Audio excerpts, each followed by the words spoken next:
Shalom, salam sejahtera bagi kita semua. Perkenalkan, nama saya Estitin Masusu dengan NIM 10201968, jurusan Pendidikan Agama Kristen. Bapak Ibu serta saudara-saudara sekalian, sebelum kita mendengarkan sebagian daripada firman-Mu, terlebih dahulu kita minta pertolongan melalui doa. Mari berdoa. Dipuji dan dimuliakan nama-Mu pada saat ini Tuhan, atas dimana kasih dan penyertaan-Mu yang senantiasa kami rasakan dalam setiap langkah hidup dan kehidupan kami. Utamanya Tuhan, pada saat ini kami akan membaca hingga merenungkan akan kebenaran-Mu.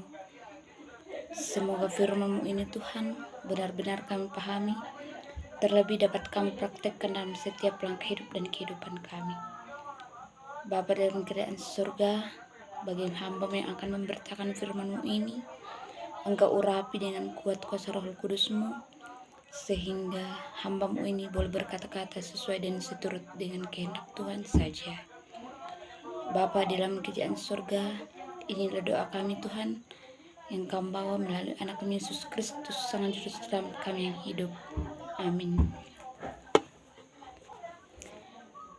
Bapak Ibu serta saudara-saudara sekalian, bagian firman Tuhan yang akan kita dengarkan secara bersama pada saat ini terdapat dalam 2 Korintus pasal 12 ayat 2 sampai 10. 2 Korintus pasal 12 ayat 2 sampai 10. Firman Tuhan berbunyi, Paulus menerima penglihatan dan penyataan. Aku tahu tentang seorang Kristen 14 tahun yang lampau, entah di dalam tubuh aku tidak tahu, entah di luar tubuh aku tidak tahu. Allah yang mengetahuinya, orang itu tiba-tiba diangkat ke tingkat yang ketiga dari surga. Aku juga tahu tentang orang itu, entah di dalam tubuh, entah di luar tubuh, aku tidak tahu, Allah yang mengetahuinya. Ia tiba-tiba diangkat ke Firdaus, dan ia mendengar kata-kata yang tak terkatakan, yang tidak boleh diucapkan manusia. Atas orang itu aku hendak berbega, tetapi atas diriku sendiri aku tidak akan berbega, selain atas kelemahan-kelemahanku. Sebab sekiranya aku hendak berbega juga, aku bukan orang bodoh lagi, karena aku mengatakan kebenaran. Tetapi aku menahan diriku, supaya jangan ada orang yang menghitungkan kepadaku lebih daripada yang mereka lihat padaku, atau yang mereka dengar daripadaku. Dan supaya aku jangan meninggikan diri karena penyataan-penyataan yang luar biasa itu. Maka aku diberi suatu duri di dalam dagingku, yaitu seorang utusan iblis untuk menggocok aku, supaya aku jangan meninggikan diri. Tentang hal itu, aku sudah 3 kali berseru kepada Tuhan, supaya utusan iblis itu mundur daripadaku. Tetapi jawab Tuhan kepadaku, cukuplah kasih karuniaku bagimu, sebab justru dalam kelemahanlah kuasaku menjadi sempurna. Sebab itu terlebih suka aku bermegah atas kelemahanku, supaya kuasa Kristus turun menaungi aku. Karena itu aku senang dan rela di dalam kelemahan, di dalam siksaan, di dalam kesukaran, di dalam penganiayaan dan kesesakan oleh karena Kristus. Sebab jika aku lemah, maka aku kuat. Amin. Nah, dari bacaan kita pada saat ini, saya akan memberikan suatu tema, yaitu kuasa Tuhan sempurna dalam kelemahan kita. Kuasa Tuhan sempurna dalam kelemahan kita. Bapak Ibu serta saudara-saudara sekalian, di dalam pembacaan kita saat ini merupakan bagian dari surat yang ditulis oleh Rasul Paulus kepada jemaat di Korintus dan kepada orang percaya. Ketika Paulus di Efesus, ia mendapatkan informasi bahwa para penentangnya di Korintus selalu menyerang pribadinya dan wewenang rasulnya. Hal itu dilakukan dengan harapan agar jemaat di Korintus dapat membujuk untuk menolak Paulus. Itulah sebabnya Paulus menulis 2 Korintus dari Makedonia di akhir tahun 55 sampai 56 Masehi.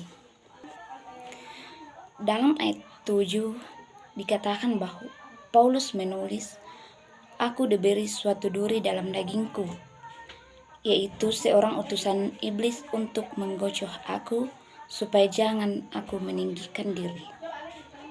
Kata duri ini mempunyai arti kesaktian, kesukaran, penderitaan, penghinaan, atau kelemahan fisik, tetapi bukan pencobaan untuk berbuat dosa.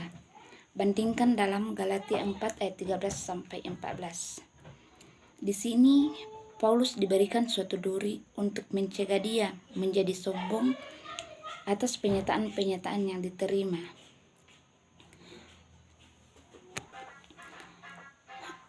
Duri yang diberikan kepada Tuhan dapat diartikan sebagai penyakit atau penghinaan yang dilontarkan kepadanya oleh rasul-rasul palsu yang merendahkan dan melawan Paulus. Nah, dalam ayat 9 dikatakan, "Tetapi jawab Tuhan kepadaku, cukuplah kasih karuniaku bagimu, sebab justru dalam kelemahanlah kuasaku menjadi sempurna." Ayat ini menunjukkan bahwa prinsip ilahi yang dinyatakan kepada Paulus, bahwa duri yang didapat Paulus tidak dicabut atau masalah yang dialami Paulus tidak diangkat, tetapi Tuhan justru memberikan cukup kasih karunia kepada Paulus. Dalam bahasa Yunani, kasih karunia artinya belas kasihan atau rahmat Tuhan yang diberikan secara cuma-cuma dan bukan karena kita layak menerimanya. Cukuplah kasih karuniamu bagiku dapat dipahami bahwa apa yang dikaruniakan Tuhan selain cukup bagi setiap orang percaya untuk menjalankan kehidupan sehari-hari teristimewa dalam melayani dan memberitakan Injil.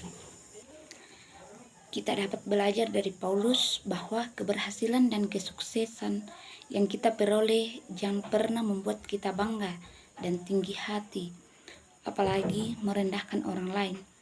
Apapun yang kita peroleh saat ini, baik itu keberhasilan, kesuksesan, kepintaran, dan yang semacam semestinya membuat kita menjadi tetap orang-orang yang rendah hati.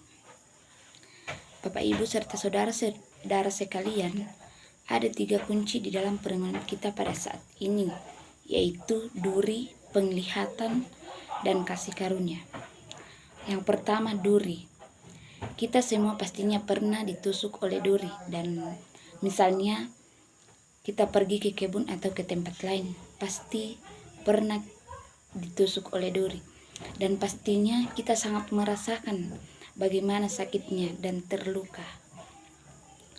Nah, ketika kita mengalami hal tersebut, kita pasti berusaha mencabut dan mengobatinya. Paulus pun merasakan sakit dan terluka ketika ada duri yang menancap dalam dagingnya.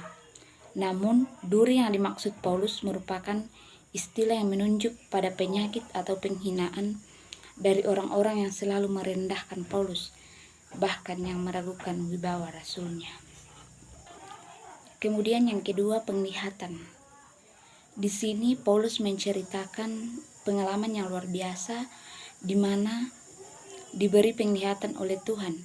Meski ia mengalami sendiri pengalaman yang luar biasa ini, namun Paulus menghindari untuk memegahkan diri, sehingga ia berbicara tentang dirinya dan menggunakan orang ketiga, yakni orang Kristen. Hal ini menunjukkan kerendahan hati yang dimiliki Paulus.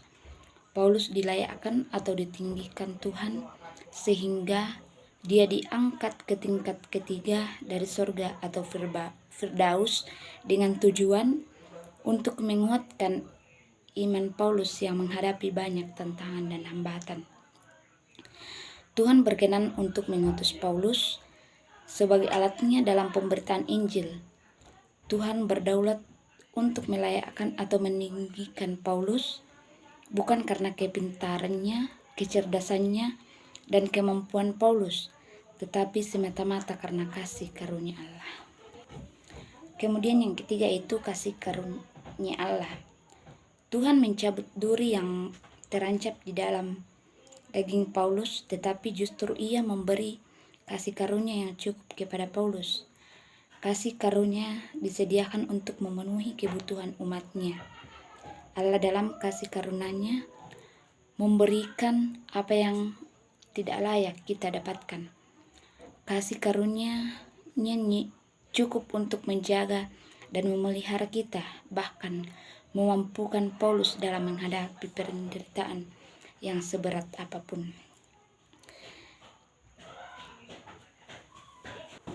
Nah, Bapak Ibu serta saudara-saudara sekalian, dari perenungan firman Tuhan pada saat ini, ada dua hal yang dapat membimbing dan menuntun kita. Yang pertama, jangan merasa kita mampu dengan kekuatan kita sendiri. Ada saatnya kita terpuruk dalam kelemahan dan keterbatasan kita. Kita sangat membutuhkan kekuatan Tuhan dalam hidup kita. Untuk itu kita perlu membina hubungan yang intim dengan Tuhan. Dan yang kedua yaitu dalam kelemahan dan keterbatasan kita, yakinlah bahwa kasih karunia Allah akan menuntun kita menjalani berbagai dinamika hidup kita. Ingatlah kuasa Tuhan sempurna dalam kelemahan kita.